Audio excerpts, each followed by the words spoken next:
It's been a long time since I've discussed politics on video, but as you'll see, this is an uncomfortable topic for me to discuss, and puts me in a generally vulnerable position.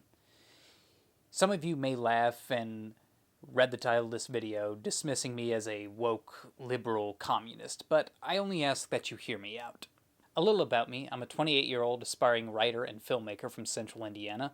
Over the past decade, I've voted for Republicans, Democrats, and third-party candidates.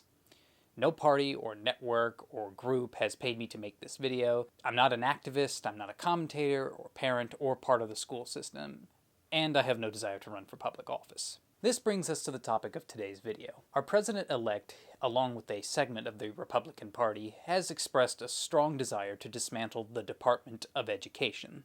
Some of you might be unaware of this or think I'm exaggerating, perhaps seeing this as an opportunity to attack the incumbent president. That's not my intention here. I encourage you to do your own research, but my goal is to bring attention to this issue, explain why it's a bad idea, and discuss the potential consequences, especially for children with disabilities, if this were to happen. I know people might be quick to judge and think that I'm defending a broken system, but that's not the case. I have serious issues with the DOE myself, and that's because I'm neurodivergent. Growing up as an undiagnosed autistic child, I slipped through the cracks. I struggled with attention, social interactions, and communication. In a sense, the DOE failed me. To say that our educational system is flawed is an understatement. We could spend all day listing our issues, and I'm sure we'd agree on most of them.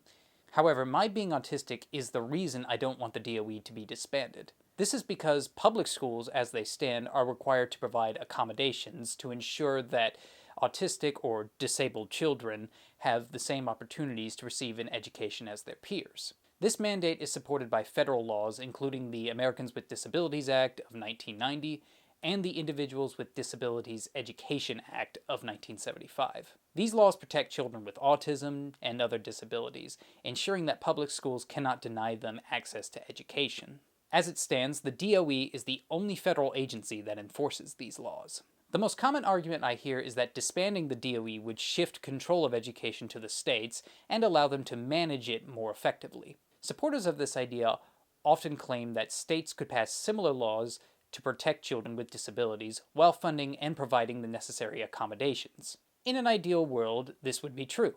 Everyone wants their child, disabled or not, to receive the best education possible. However, the reality is far more complicated, and not every state prioritizes education equally. Many schools across the country are already underfunded and struggling to stay open, and barely functioning, even with the support of the DOE.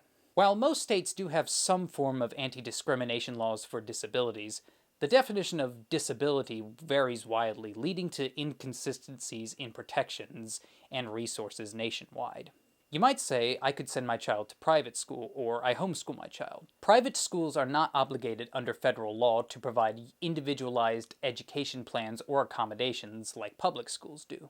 While homeschooling can be a great option for some families, it's not a universal solution, certainly not for working-class Americans.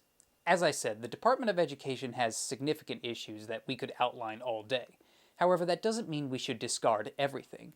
The American way is to work towards fixing problems. If you're a parent or someone who values protecting the rights of disabled children, I encourage you to do your own research. If you're a parent or someone who values the rights of protecting disabled children, I encourage you to take action and make your voice heard. Reach out to your congressional representatives and let them know where you stand on this issue. Remind them that they represent you. If there is a push in Congress to disband or even defund the DOE, urge them to vote against it, and instead pass initiatives to solve our educational problems. You can easily contact your local representatives by going to house.gov, entering your zip code, and accessing their contact information.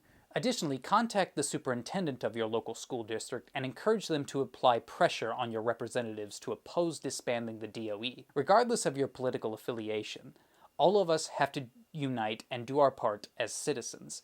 Together, we can advocate for policies that protect and support all children, including those with disabilities. Thank you.